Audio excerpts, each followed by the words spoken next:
이 2열에 맥동같이 진동이 계속 생기네. 지금 마사지 시트랑 똑같지 않나요? 마사지 시트에 진동을 넣어놓은 게 이걸 상쇄하려고 그런 게 아닐까? 안녕하세요, 모터플렉스 홍석준입니다. 자, 제가 지금 타고 있는 차는 기아 카니발 하이브리드입니다. 와, 이 차를 드디어 타게 돼요. 저희가 디자인 같은 것들은 얼마 전에 기아 360에 가가지고 저희 윤수정 기자가 아주 자세하게 봤었는데요. 이 차 실제로 타는 느낌이 진짜 궁금했단 말이에요. 말들이 많았어요. 여기에 들어가 있는 엔진이 1.6L 가솔린 터보 하이브리드라서 이게 이 크기를 감당하기에 문제가 없겠냐, 이런 말들이 많았는데 지금 직접 타보면서 한번 그 소감을 말씀드려 보도록 하겠습니다.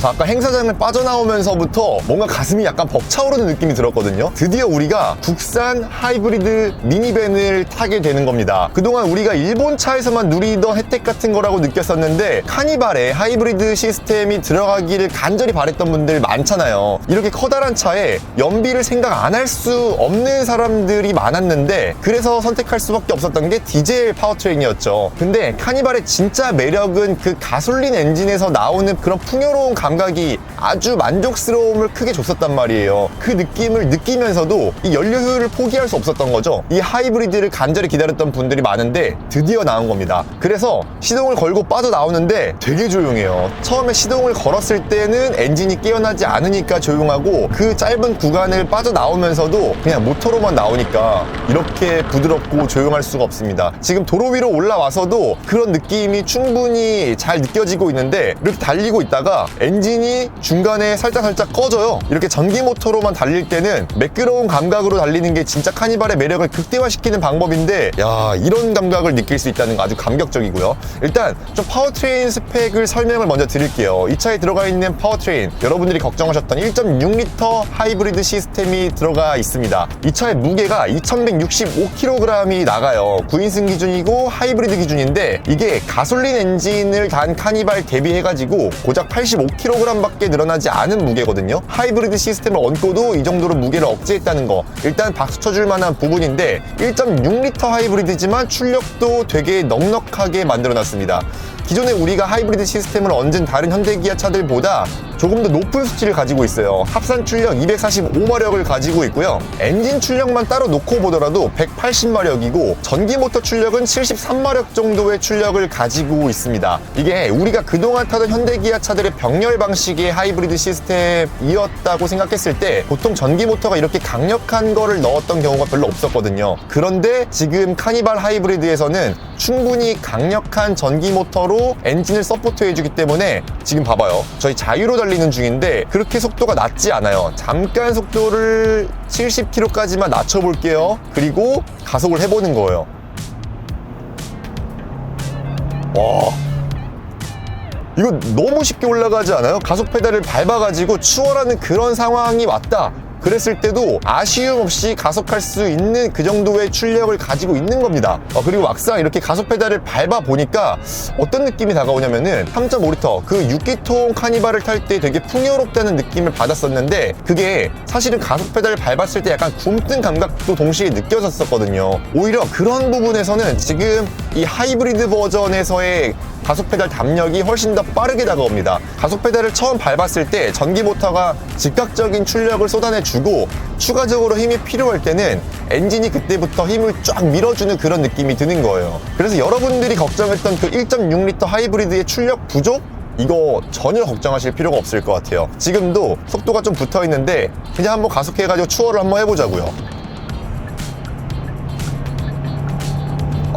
속도가 올라가도 지치지가 않아요. 이 정도면 솔직히 뭐 더 바랄 게 있나? 기아가 이 커다란 차에다가 이 1.6L 하이브리드 시스템을 넣은 이유가 분명히 납득이 되네요. 그리고 저희가 다른 현대기아 차들의 하이브리드 시스템을 얹은 차를 타면서도 이 같은 하이브리드 시스템을 얹었을 때 만족감이 되게 높았던 거를 항상 말씀을 드렸었는데 여기에 맞물려 있는 변속기도 생각보다 더 괜찮습니다. 여기에는 지금 자동 6단 변속기가 맞물려 있는데요. 이 단수가 절대적으로 부족하다고 느끼실 분들도 계시겠지만 막상 탔을 때는 그런 아쉬움이 느껴지지 않아요. 처음에 가속하는 순간이라든지 아니면 가속해 나가는 순간에서 변속 시점에 그 변속 충격을 전혀 느끼지 못하게 해서 변속기가 자기 모습을 싹 이렇게 감추거든요. 이럴 때 패밀리카에서는 가장 커다란 장점으로 발휘를 해주는 거죠. 약간 오버를 더해가지고 그냥 전기차 타는 것처럼 아주 매끄럽게 변속기가 없는 것처럼 달려나갈 수 있다는 것도 큰 장점이고요. 파워트레인 전반적인 감각이 되게 매끄럽고 심지어 지금 엔진이 잠들었다가 깨어나는 그런 과정에서도 아주 매끄럽게 반응을 하네요. 이건 어느 순간부터 느끼는 건데 요즘에 현대기아차가 하이브리드 시스템을 만드는 이 노하우가 굉장히 물이 많이 올라 있다는 느낌이 들어요. 같은 차 안에 여러 가지 파워트레인 시스템을 넣잖아요. 그럴 때 가솔린을 고를 거냐 디젤을 고를 거냐 아니면 하이브리드 시스템을 고를 거냐 했을 때 항상 가장 큰 만족도를 주는 시스템이 이 하이브리드 시스템이라는 거를 부정할 수가 없네요. 그리고 이 하체 감각도 이거랑 같이 맞물려 가지고 되게 만족스러운 느낌을 전달해 주고 있는데요. 이전에 카니발을 탈 때 항상 좀 불만스러웠던 게 이 하체 감각이었었어요. 카니발이 이 커다란 차체를 감당하기에는 약간 좀 부실한 하체를 갖고 있다는 느낌을 지울 수가 없었거든요. 그게 지금 와서는 이 용량이 조금 더 커진 하체 세팅을 한 것처럼 다가와요. 아까 과속방지 턱을 넘을 때나 이렇게 코너링을 돌아나가는 구간에서 예전 같은 경우에는 조금 이렇게 스프링이 쪼그라들어 있는 상태에서 들어오는 충격들은 조금 둔탁하게 처리하는 측면이 있었단 말이에요. 근데 지금은 그런 느낌이 들지 않는다는 거죠. 물론 기본적으로는 부드러운 하체 세팅을 가지고 있기 때문에 이 바운싱이 크게 느껴지는 부분들은 있어요. 근데 이 충격이 들어왔을 때 이 신체로 다가오는 부담은 전보다 확실히 줄어든 게 느껴지고요. 그리고 군더더기 없는 움직임을 기본적으로 만들어줍니다. 그래서 미니밴임에도 불구하고 좀 급격한 움직임을 가져갔을 때 분명히 롤은 많이 허용해요. 근데 그 다음에 움직임을 처리하는 과정에서는 분명히 안정감을 충분히 가져갔다는 느낌을 확 받을 수가 있어요. 근데 약간 아쉬움으로 남는 거는 어쩔 수 없이 다가오는 이 잔진동이에요. 노면이 지금 충분히 좋은 길을 가고 있는데도 이 노면에 작은 요철들 있잖아요. 이게 좀 크게 다가와요. 오히려 이 맨홀 뚜껑을 밟는다든지 그 과속 방지 턱을 넘는다든지 할 때는 그 움직임이 매끄럽게 다가오는데 이 잔진동을 처리하는 거에서는 지금 약간 불쾌함이 다가옵니다. 이게 솔직히 1열에서는 그게 많이 상쇄되기 마련인데 지금은 1열에서도 그런 잔진동들이 많이 느껴진다는 게 약간은 흠이에요. 이 차가 아무래도 패밀리카를 지향하는 차인데 이런 잔진동들은 충분히 좀 이렇게 걸러주면 안 될까? 그리고 이게 기본적으로 되게 지금 말랑말랑한 하체 세팅을 가지고 있잖아요. 그러면 이 정도의 잔진동을 허용하면 안 될 것처럼 느껴지는데도 이 잔진동이 생각보다 많이 느껴진다는 거. 지금도 가만히 있으면 이 스티어링 휠을 통해서 넘어오는 잔진동이나 이 시트를 통해서 넘어오는 잔진동들도 생각보다 커요. 이런 점들은 약간 아쉬운 지점으로 다가옵니다. 근데 여러분, 지금 이 카니발은 전체적인 실내 공간 그리고 2열 공간의 승차감도 굉장히 중요한 차잖아요. 그러니까 자리를 한번 2열로 옮겨가지고 그 승차감도 한번 느껴보도록 하겠습니다. 자, 저는 이제 2열 공간으로 넘어왔는데요. 제가 지금 타고 있는 카니발은 7인승이에요. 7인승이라서 지금 2열 시트가 2열 바디케어 뭐라 그래? 아유, 이름도 어려워. 2열 다이나믹 바디케어 시트라고 부르는 건데요. 이거 여기 팔걸이 보면은 뭐 액정도 들어가 있고 이거 이렇게 키면은 안마도 안마 좋네.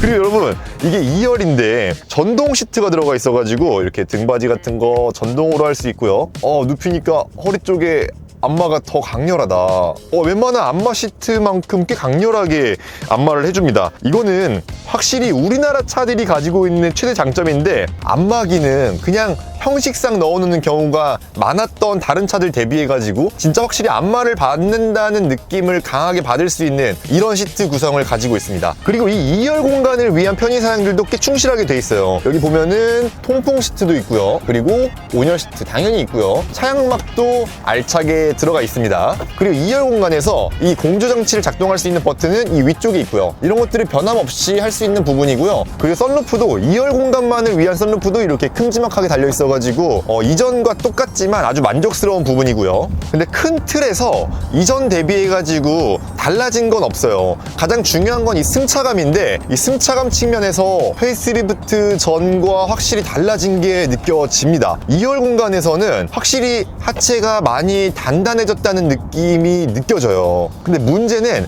이게 기아차들이 보통 시트가 좀 단단한 편이거든요. 이게 폭신하지가 않아요. 안에 기능들이 많이 들어가서 그런지 안에 쿠션감이 조금은 떨어지는 느낌이 드는데, 쿠션감이 부족한 시트랑 이 약간 단단해진 하체 세팅이 딱 만나버리니까 이거 지금 보이세요? 잔진동이 계속 들어오네. 이게 단순히 세단이나 SUV 같은 경우는 하체를 조여놨을 때 2열 공간에서 그냥 좀 단단해졌다는 느낌이 들 뿐이지, 이게 잔진동이 들어온다거나 그런 느낌으로 딱 불쾌감을 주는 그런 느낌은 들지 않았거든요. 근데 이 카니발은 어쩔 수 없이 하체가 엄청 크고 이 잔진동을 하체에서 충분히 걸러주지 못했을 때 이 시트를 통해서 몸으로 전달되는 이 잔진동들이 충분히 탈 때 불쾌함을 전달해 줄 수 있을 정도로 다가옵니다. 그래가지고 지금 여기다가 이 기능 넣어놓은 건가? 여러분 여기 보면은 그 시트를 떨게 만들어주는 그 기능이 있어요. 이게 솔직히 저는 안마 기능으로서 어떤 효과를 주는지 잘 모르겠는데, 딱 이 상태로 조정해놓고 앉으면은 잔진동 들어오는 느낌이랑 되게 비슷합니다.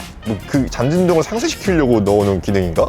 뭐 그렇네. 뭐 어쨌든 이런 잔진동이나 어쩔 수 없이 이 느껴지는 승차감의 불편함들은 미니밴이기 때문에 따라오는 특성이긴 하고요. 아무리 그렇다고 해도 이전 카니발, 이 페이스리프트 이전하고 대비해서도 뭐 이 정도면은 충분히 좋아진 정도라고 볼 수가 있고, 미니밴들을 딱 나열해 놓고 봤을 때 카니발의 승차감이 절대적으로는 되게 좋은 축에 속해요. 현대 스타리아랑 비교했을 때는 훨씬 더 좋은 수준이고요. 물론 이 차보다 가격이 아주 비싼 일본 미니밴들이랑 비교를 했을 때는 이 잔진동 측면에서 조금은 약점을 드러내지만, 솔직히 이 차 카니발이잖아요. 이 정도 가격대를 생각했을 때는 충분히 납득을 할 수 있는 승차감이라고 생각을 합니다. 그 반면에 칭찬할 부분도 있어요. 페이스리프트 이전과 대비했을 때 확실히 정숙성 측면에서는 더 좋아진 것 같다라는 느낌을 확 받을 수가 있는데, 지금 여기 창문 잠깐 열어보면은 여기 이렇게 이중접합 차압 유리를 2열까지도 폭넓게 사용을 했거든요. 그래서 지금 터널 구간을 지나가고 있는데,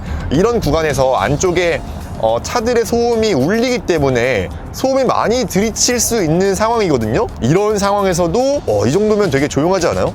옆에 지나가는 자동차의 타이어 소음 이런 것들도 거의 완벽하게 막아주고 있습니다. 이 정도면은 소음 측면에서는 전반적으로 되게 잘해준 게 느껴지고요. 그리고 확실히 카니발 디젤보다도 훨씬 더 조용하다고 느껴지는 게 엔진의 정숙성이나 이 떨림 같은 것들이 실내로 유입되지 않기 때문에 그런 부분에서는 상당히 만족스러움을 주는 구성입니다.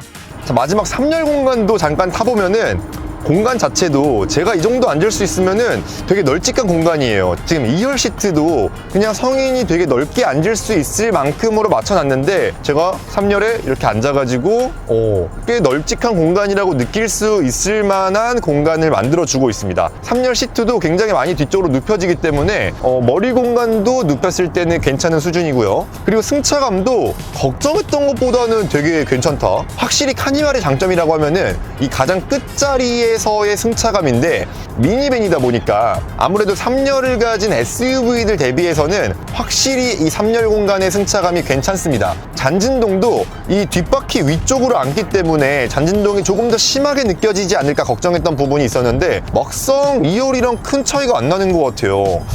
시트도 꽤 단단한 편이고, 그런데도 불구하고 이 정도면은 의외로 납득이 가는 승차감이에요. 그리고 3열 공간을 위한 편의사양들도 꽤 충실하게 되어 있어요. 여기 보면 이렇게 햇빛 가리개 있고요. 야무져. 그리고 아래쪽에 USB-C 타입 충전 단자도 있고요. 컵홀더도 2개씩이나 마련되어 있어가지고 물건 같은 거 놓는데 부족함이 없고요. 위쪽에 3열을 위한 송풍구도 마련되어 있어. 뭐 부족함 있습니까? 3열 공간에 이 정도면은 다 한 거지? 자, 마지막으로 이 차의 가격을 좀 말씀드리면서 이번 시승기를 좀 정리를 해보면요, 이번에 카니발이 전반적으로 가격을 많이 올렸어요. 아무래도 타보니까 그 이유가 좀 느껴져요. 이 시장에 카니발을 대적할 만한 상대가 없는 거야. 그래서 이 가격을 많이 올린 거는 기아가 가진 자신감이라고 해야 될까? 이래도 팔리니까 그런 자신감을 표출할 수 있는 거겠죠. 근데 막상 타봐도 약간 고개가 끄덕거려지는 지점들이 있었어요. 일단 이 하이브리드 버전의 가격을 좀 살펴보면요, 파워트레인이 약간 옵션처럼 얹어지는 구조라서 9인승을 골랐을 때는 455만 원을 추가하면 되고요. 이 7인승 같은 경우에는 450만 원을 추가했을 때 이 하이브리드 파워트레인을 선택할 수 있습니다. 뭐 기존에 디젤 엔진 같은 경우에는 200만 원 정도를 추가했을 때 디젤 엔진이 따라오는 그런 구조였으니까 하이브리드만 툭 떼놓고 봤을 때 그 선택 빈도가 높은 디젤 엔진 대비해 가지고 하이브리드는 한 250만 원 정도 더 비싼 가격표를 붙이고 있는 거죠. 그렇게 했을 때 이 카니발 하이브리드의 시작 가격이 3,900만 원 정도 선이 되게 됩니다. 이 가격을 딱 봤을 때는 그렇게 나쁘다는 생각 별로 들지 않지 않으세요? 저는 되게 납득이 가는 가격인데 이 정도 넓이에 이 정도 상품성을 가지고 3천만 원대를 여전히 마크해낸다? 그랬을 때는 솔직히 대안이 없는 거는 맞는 것 같습니다. 그리고 카니발이 되게 많은 사람들을 두루두루 되게 만족시킬 수 있는 차라는 게 이 가격 스펙트럼이 또 되게 넓어요. 저희가 지금 타고 있는 차 같은 경우에는 가장 상위 트림 시그니처에다가 그래비티까지 선택한 거에서 이제 거의 모든 옵션들을 넣어놓은 상태입니다. 그렇게 했을 때는 차 가격이 5천만 원이 넘어가는 가격표를 붙이게 돼요. 5천만 원이 넘어가는 카니발. 좀 이게 어느샌가 카니발이 5천만 원이 넘었나? 라는 생각을 하게 되지만 막상 타보면 이런 시트 구성을 일반적인 대형 SUV에서 가질 수 있을까? 라는 생각도 같이 해보게 돼요. 그러면은 이 공간 자체의 활용성을 카니발만큼 더 잘하는 차는 없잖아요. 그러면 내심 또 고개가 끄덕거려지는 거죠. 근데 여러분 이것도 모자라가지고 카니발 하이리무진을 고르시는 분들의 비중도 의외로 많고 그것조차도 모자라가지고 이 노블레스로 가가지고 더 엄청 고급스러운 카니발을 고르시는 분들도 많잖아요. 제가 생각하기에 카니발은 딱 여기까지가 마지노선인 것 같아요. 딱 이 정도 고급감에 이 정도 구성으로 사는 게 제일 적당하다고 느끼는데 하이리무진으로 왔을 때는 이 차의 하체가 그 무게를 받아주지 못했던 기억이 확 나거든요. 그렇게 봤을 때는 이게 최적이다. 제가 만약에 카니발을 사게 된다면은 딱 이 정도 5천만 원 선에서 고르게 되지 않을까 생각을 해보는데 상당히 만족감이 높은 구성인 것 같아요. 웬만한 대형 SUV 사는 돈으로 카니발을 골랐을 때 온 가족이 탔을 때 더 큰 만족감을 누릴 수 있을 거라는 확신이 듭니다. 저를 깜빡할 뻔했는데 지금 이 차의 연비가 가장 중요한 차잖아요. 지금 저희가 시승 코스를 거의 80km 가까이 75km 정도를 달렸는데 지금 기록한 연비가 리터당 14.2km를 달릴 수 있다고 찍혀 있습니다. 야, 저거 나쁘지 않아요. 지금 제가 타고 있는 차, 그러니까 7인승 19인치 휠을 끼고 있는 이 차 기준으로 봤을 때 공인 복합 연비는 13.5km를 달릴 수 있다고 인증을 받았거든요. 그런 걸 감안했을 때는 실제 연비가 더 높다는 게 확실히 드러난 거예요. 저희가 엄청나게 밟으면서 왔거든요. 전혀 스트레스 받지 않고 교통 흐름을 따라왔는데도 불구하고 이 정도 연비를 기록했다는 거는 실제로 여러분들이 이 차를 탔을 때는 더 높은 연비를 기록할 수 있다는 뜻이기도 합니다. 이렇게 연비까지 살펴봤을 때는 이 카니발 하이브리드가 가지고 있는 상품성이 상당히 높은 수준이라는 거를 확인할 수 있었습니다. 상당히 괜찮네요. 자, 저희가 준비한 영상은 오늘 여기까지고요. 이 카니발 하이브리드에 대해 가지고 더 궁금한 게 있으시다면은 댓글로 많이 남겨주세요. 저희가 확인할 수 있는 영역에서는 최대한 답글로 더 많이 알려드리겠습니다. 저희는 또 다음 영상으로 찾아오겠습니다. 감사합니다.